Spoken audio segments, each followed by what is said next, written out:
We crossed the lake from Luanda Kotieno using the ferry to Mbita on a tour of Suba North and Suba South constituencies in Homabay.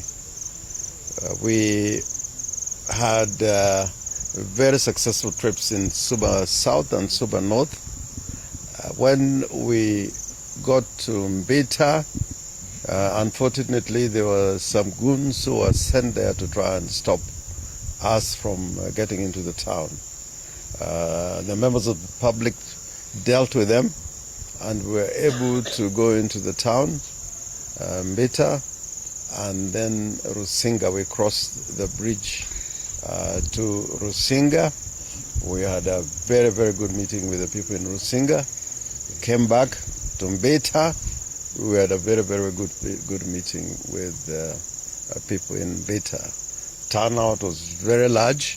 I was very happy, particularly when you see women, particularly market women, turning up, leaving their wares and their bogas in the market to come and listen to what we were saying. After the meeting in Mbita, we proceeded to see Sindo in Suba South. We had a few stops on the way to Sindo.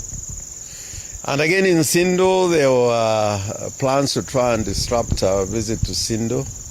There were tires lit on the road and goons placed on the road to Sindo.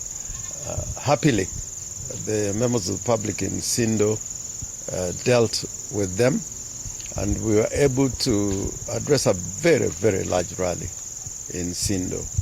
I've gone to Sindo many times before, even with our departed hero, Raila Amolo Odinga.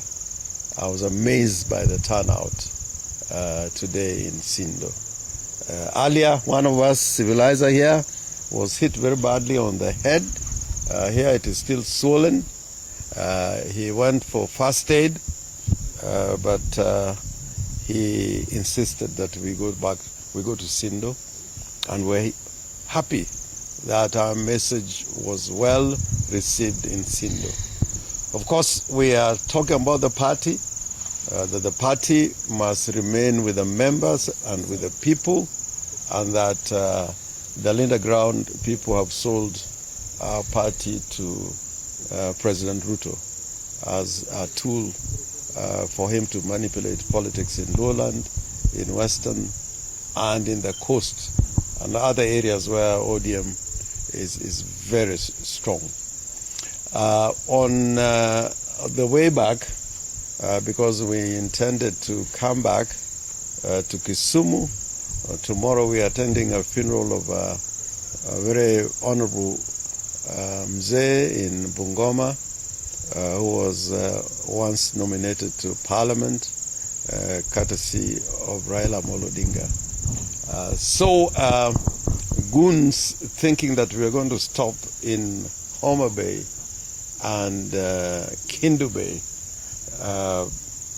stopped us on the road just before we reached the Rongo Rodikopany Homabay Road at the junction. They put huge boulders and stones across the road.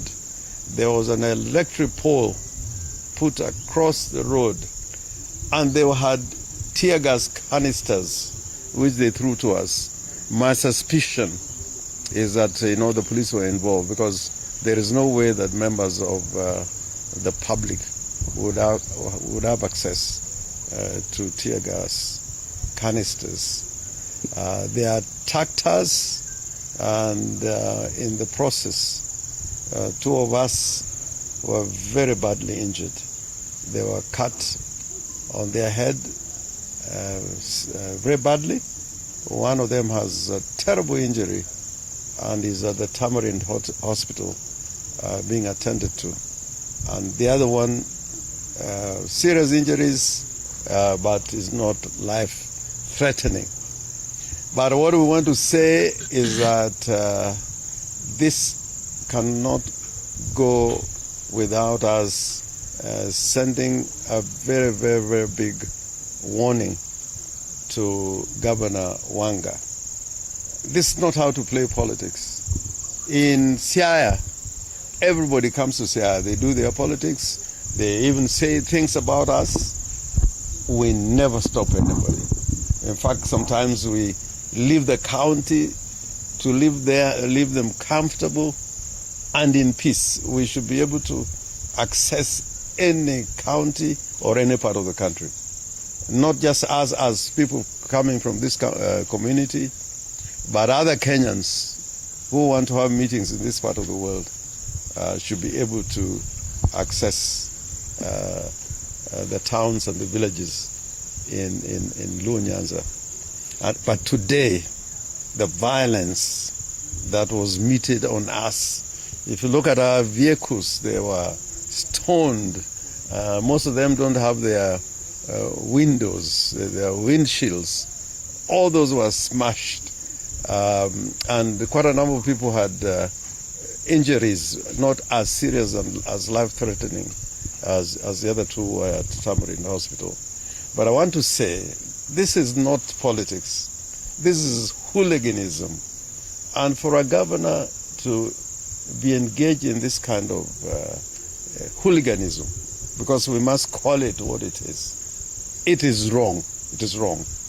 It is wrong. And what she's trying to tell us is that we should respond in kind. We are not going to do that. We believe in democracy. And we found that the people in Homabay want to listen to our message.